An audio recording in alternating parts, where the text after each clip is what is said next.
Hey everybody, welcome back to Bible Fun with the Duns. We're on location today, we're on vacation, and we're in Florida, so please pray for us.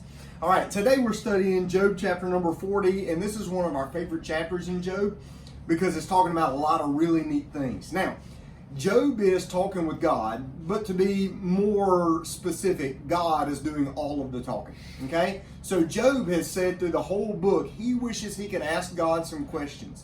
But when he really gets in front of God, all his questions are swept away by just God's awesomeness. We talked about this a little bit earlier, how we hear people talk about whenever they see God, I want to ask him this. Well, what if whenever we meet God, we also don't have a whole lot to say either because God outweighs everything? God is taking Job through a lesson of all these animals. He's talked about in previous chapter donkeys and oxen and ostrich and horses and hawks and eagles. He gets into some more interesting animals in this chapter, but Job is beginning to clearly see that he doesn't really see anything clearly. And he's figuring out that he doesn't know as much as he thought he knew. Now, whenever you read through this chapter, Job is being wise here. Remember the Proverbs say, a fool is thought wise if kept silent. And so Elizabeth Elliot would say that we ought to never pass up an opportunity just to keep our mouths shut. And so this is a really good chapter because, again, God's doing most of the talking. The boys' favorite part today was the same thing. John, what was it? It was about how it was talking about the behemoth, who is a dinosaur that we know as the Brachiosaurus or Brontosaurus, and yeah. Okay. John likes the dinosaurs. Okay. Essentially, so God is talking about this big old dinosaur, and he's describing how it's bigger than everything else, and it's so big and powerful, and yet God still tells how he leads him like a little lamb, and how God provides water and food and shelter for it, even though it's so enormous. God still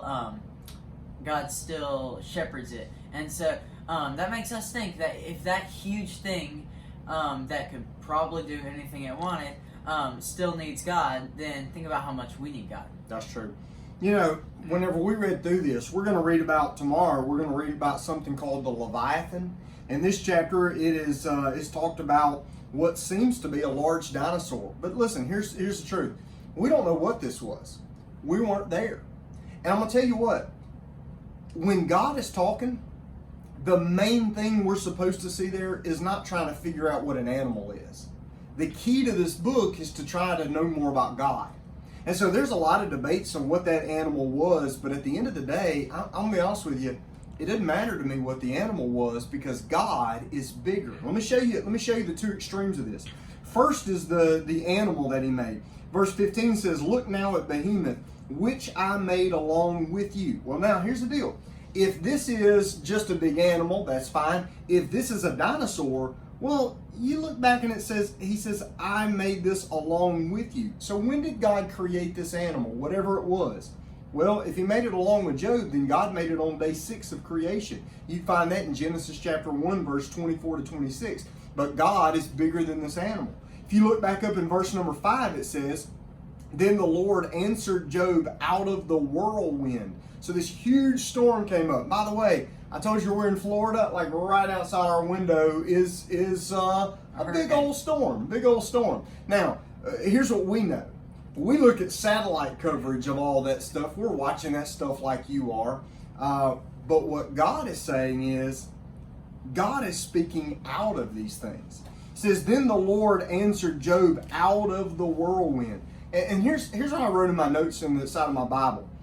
You know, sometimes it's only in the storms that we encounter God. Think about it like this. Have you grown in the best moments of your life or the stormy moments of your life? I'm going to tell you, for me, I grow in stormy moments better than the calm moments. Whatever it is, whether it's a huge storm or a huge animal, God is bigger than all these things that we fear.